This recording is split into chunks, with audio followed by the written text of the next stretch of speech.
The federal government wants to transform livestock management in the country, and that is what has given room for the introduction of the National Livestock Transformation Plan. Aside from resolving the crisis between farmers and herders, the plan is aimed at attracting investors in the nation's livestock management.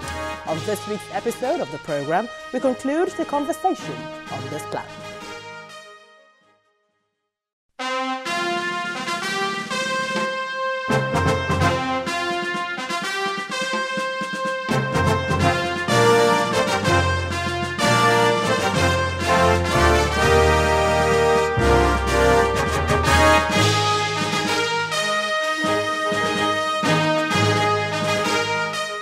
Hello there, welcome to Dateline Abuja. I'm Gloria Umezuki. 2 weeks after it was commissioned, the new international terminal of the Abuja airport is open for business, and passengers are talking about their experiences. We'll bring you a report on the state of facility at the airport. But first, we'll take a look at the stories that made headlines within the week in the nation's capital.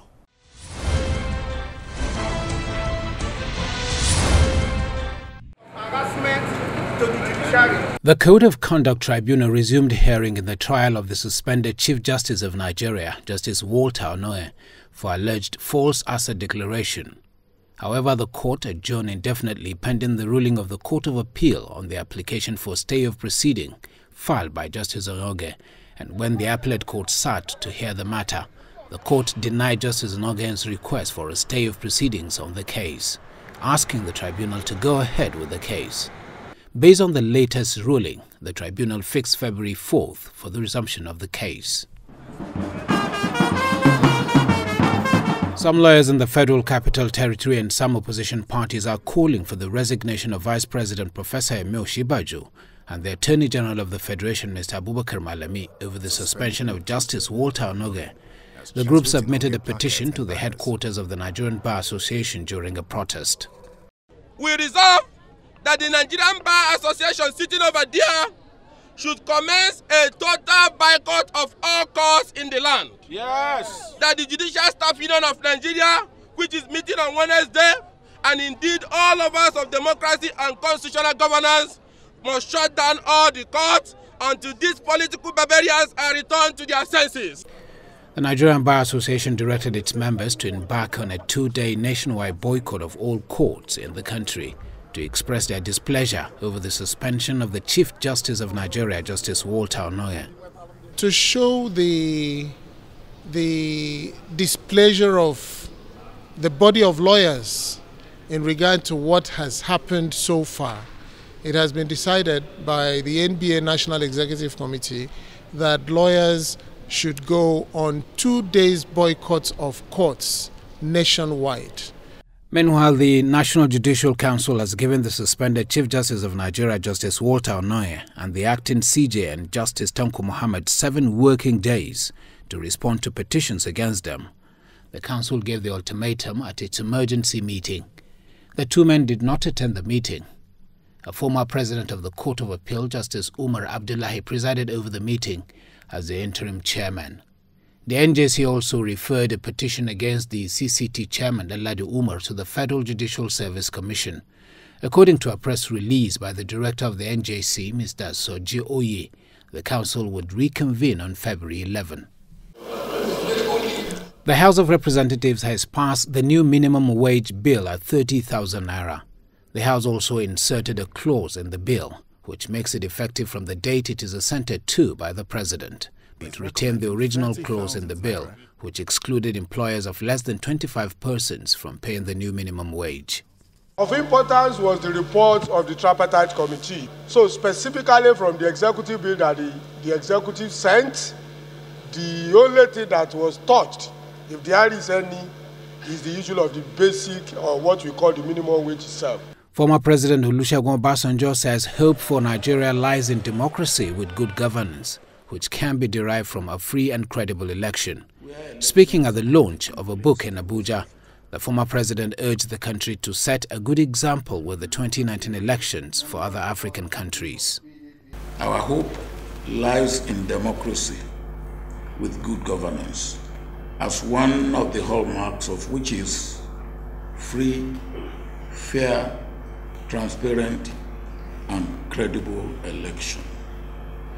Between now and the next year, there are 4 significant countries where elections are taking place in West Africa: Nigeria, Senegal, Ghana, and Cote d'Ivoire. The incumbent in the 4 cases were in opposition and took over from ruling parties. It was good for democracy.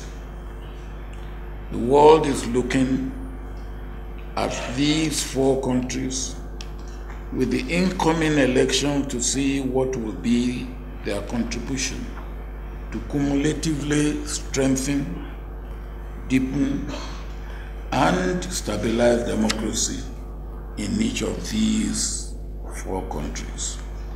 We salute and appreciate those who support us for the general good of Nigeria.